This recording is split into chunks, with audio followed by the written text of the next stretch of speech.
Hi, welcome to another one of my podcasts. I'm Clint, and we're going to talk about TV and film.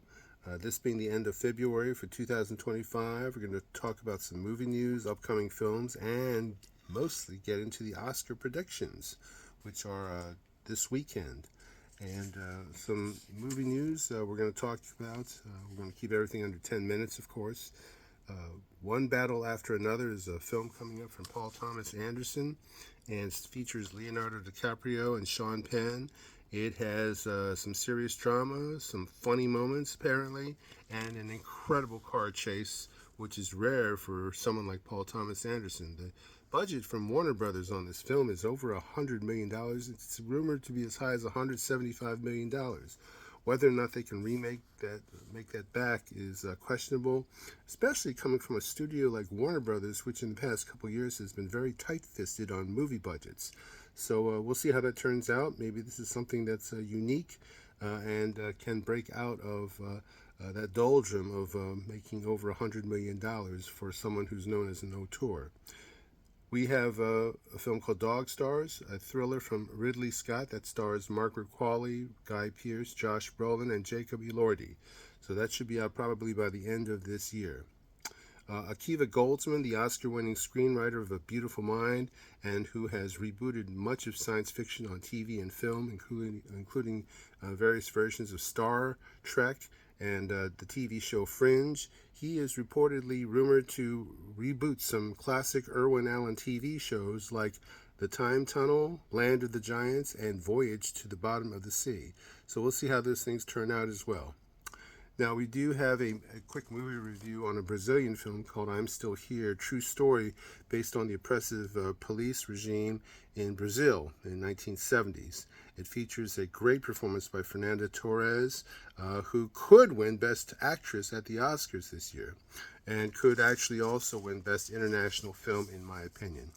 So let's get into the Oscar predictions as soon as we can here. We'll start with the small categories. Best animated short, I'm going to put A Beautiful Men. Documentary short, I Am Ready, Warden. Live action short, The Man Who Could Not Remain Silent. Now, international film, I think it's going to be I'm Still Here. I think documentary feature will be No Other Land. Best animated feature, The Wild Robot. I love that film. It's great, funny, and poignant. And I think Dune Part 2 will pick up a couple of technical awards, including Best Sound and Best Special Visual Effects. Best Song could go to Emilia Perez for El Mal. I think Best Score and for Best Cinematography, the film The Brutalist will pick those awards. In fact, this might be the only awards that it wins, sadly to say. Best Production Design and Best Costume Design will go to the musical Wicked. And Best Film Editing go to Conclave, and Best Makeup and Hairstyling will go to The Substance, which is not a surprise at all. As we get into the major awards, I'm thinking that Best Original Screenplay will go to Anora, and Best Adapted Screenplay will go to Conclave. For the acting categories, I think Kieran Culkin for A Real Pain will win Best Supporting Actor, and Zoe Saldana for Emilia Perez for Best Supporting Actress. Now, the lead acting categories present an interesting situation. Those will be the most suspenseful ones. Could go either way in either category. For Best Actor, people were thinking Adrien Brody was going to win for The Brutalist, but I think Timothée Chalamet, with his performance of Bob Dylan in A Complete Unknown, he sang like Bob Dylan. He acted his heart out. I think this might be his year, so I'm going to take a bold prediction and say that he's going to win Best Actor over Adrien Brody, although Brody could still win it. Best Actress is a three-person race. Fernanda Torres, as I mentioned, for I'm Still Here, truly does deserve it.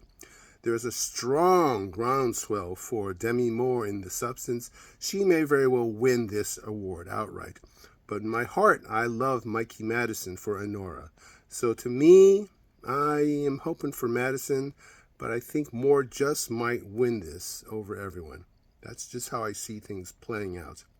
Sean Baker for Anora, I think will win for Best Director, and I think Best Picture will go to Anora. When I saw that film, despite its subject matter, despite the fact that it's a very low-budget independent film, it got to my heart.